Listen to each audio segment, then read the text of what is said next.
G'day guys, Chris here, Midlife Carpentry. About to jump on a roof here. What do you know about roofing? I've learned a bit since I've started as a chippy, an apprentice chippy. I'll go through some stuff with you, hey? This time, midlife.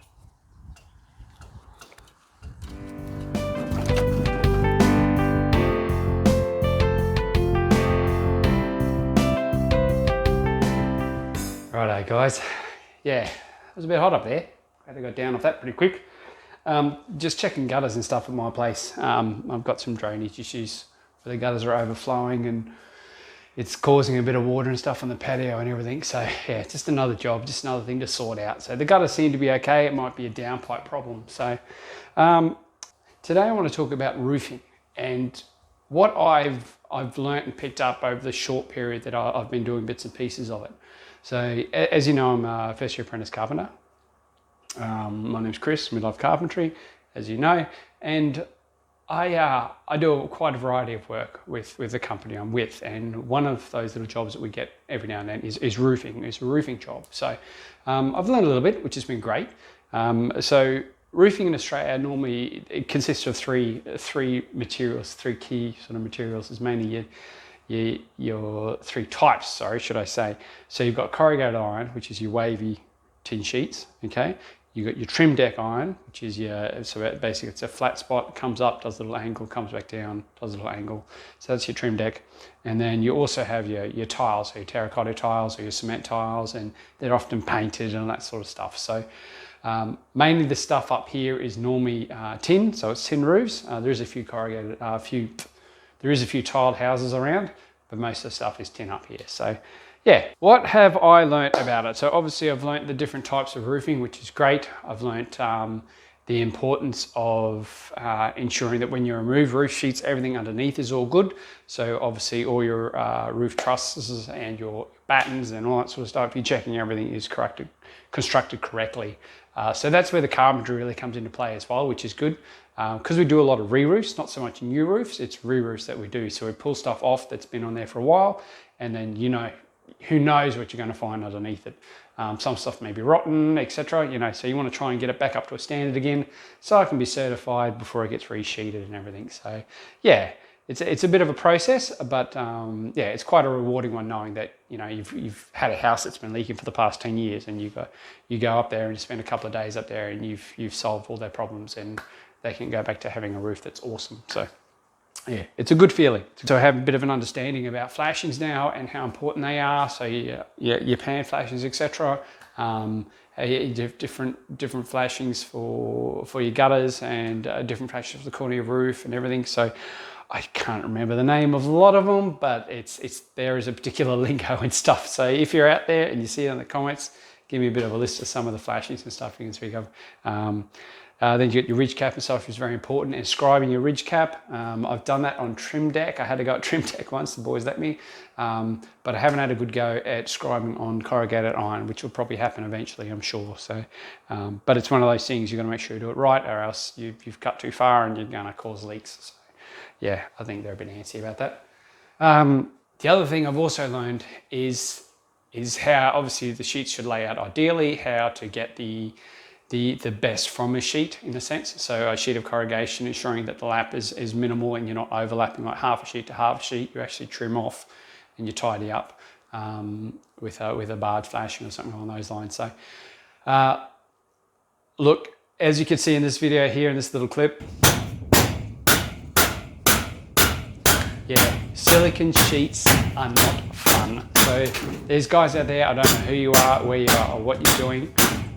From my understanding, there's no need for it, but if you silicone the full length of the lap on a sheet of corrugated iron, on every sheet of corrugated iron on a roof, yeah, you're just asking for trouble, and you're not being nice to the next lot of guys. They've got to come along and do it. So a little tip and trick I learned is in regards to roof screws, obviously making sure that you don't over tighten, but yet still make sure that you tighten, if that kind of makes sense. So you need to find that good happy medium where you're not pulling the tin down all the way. I was always taught to actually stand on the area that you're screwing, so put your body weight on the area you're screwing, send the screw home till it's fairly firm, and then when you step up, any flex and stuff will take up. But you don't want to be hammering it all the way home. You don't want to be denting the sheet or anything. So it's a fine line. And if you're doing color bond screws, be mindful with impact drivers. They will chip the paint a lot more than what you would if you used a drill driver or something. So, so that's a little tip that I learned from one of the guys is, you know, if you use a drill driver for color bond screws, it makes the screws a little less damaged from being installed. So yeah, that's a little handy tip. The other good thing about obviously being involved in roofing is you gain an understanding for how it all works. You understand, you know, obviously bits of water flow and stuff and the way water should flow off a roof and where it might actually go inside a building. So potential leak points, to say the least. So the good thing about it is you can go out and do some troubleshooting and look for leaks and have an understanding as to what it could be.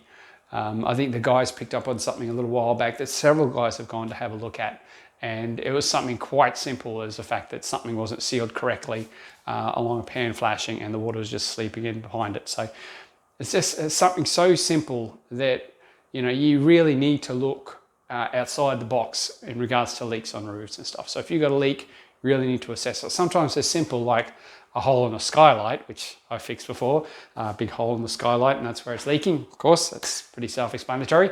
But, oh yeah, here's the footage for that now. Have a look at that.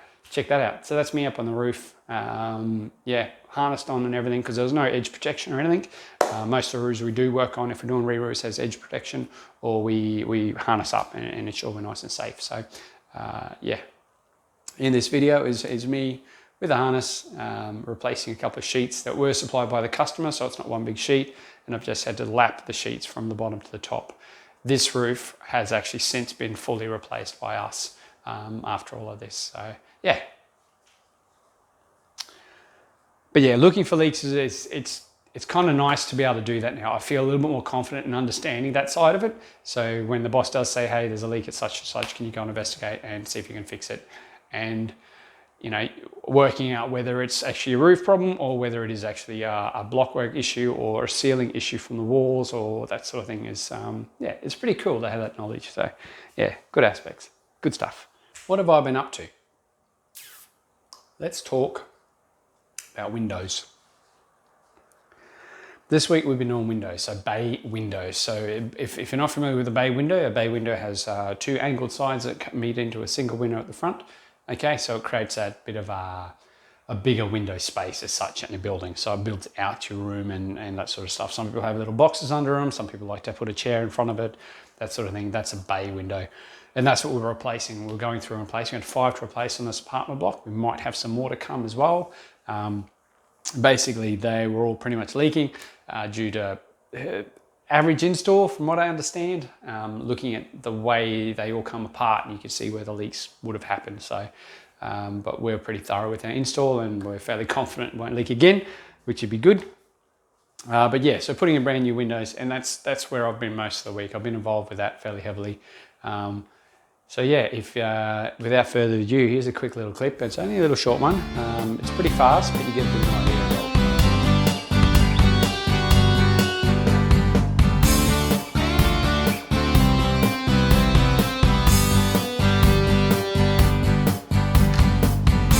Righto. So, relating to roofing, time for a tool shout out. So this tool shout out is actually a combination, I guess, of 4 different tools specifically. But the concept's the same. They're all nips, so snips basically, or tin shears, whatever you want to call them. So what I found originally when I first started doing bits and pieces in roofing and tin is I always only ever had a red and a green pair of snips. Now these are both very handy. Basically it depends on the direction you want the tin to curl basically while you're cutting. So by having these, you swap between the 2 of them whenever you're trying to do cuts and stuff for flashings, etc., to fold them up correctly, or doing gutter work, putting in droppers and things like that into gutters and everything. So yeah, always handy to have your left and your rights. But offsets, I have never owned a pair of offsets before. Now until I started doing some more roofing work with the boys, using theirs here and there, I realized I needed to get a pair of these. So I need to get a pair of red and green offsets. And now I've got red and greens as well as a standard pointy nose. So look, do the job. Awesome. Offsets obviously give you more flexibility when you're trying to do straight cuts and stuff. It curls the timber away, it gives you more clearance. It makes you a lot more comfortable to use them, whereas these are more for detail and finer stuff. So yeah, I keep these four are a sort of a go-to. If ever I jump on the roof, I've got these four sitting on my tool pouch. But I've always pretty much got the Wiss red handled snips sitting in my tool pouch, always. It's just something that I've preferred to have sitting there ready to go. They're just handy to have if you need to cut strapping or whatever, or you just need to cut a little bit of tin or something, whatever. They're quite handy to have just sitting on your tool belt. But as always, any tool setup that you've got on your belts is all relative to what you do. So yeah, keep that in mind. There's no point in you guys doing these if you're doing fine trim carpentry. You probably don't really need snips in your tool belt. So. Okay guys, but yeah, so I use the Wiss, that's my preference. Everyone else has different preferences. Milwaukee do some, Irwin do some, Crescent do some. Yeah, there's lots of different guys out there. But yeah, red and greens, remember, you need to have your reds, you need to have your greens, because that's just going to make life a whole lot easier for you. Yeah, so 2 sets, left and rights, or whatever you say, red and greens. And then, yeah, away you go. That's my tool shout out, guys.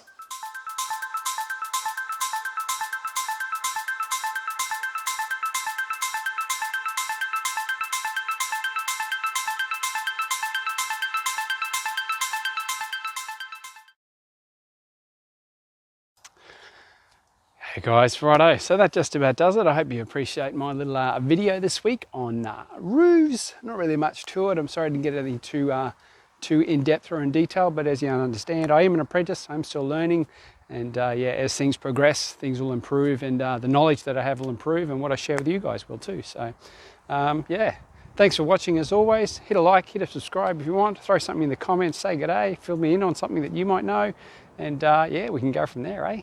Build on, legends. Thanks again for watching. See you soon. Bye.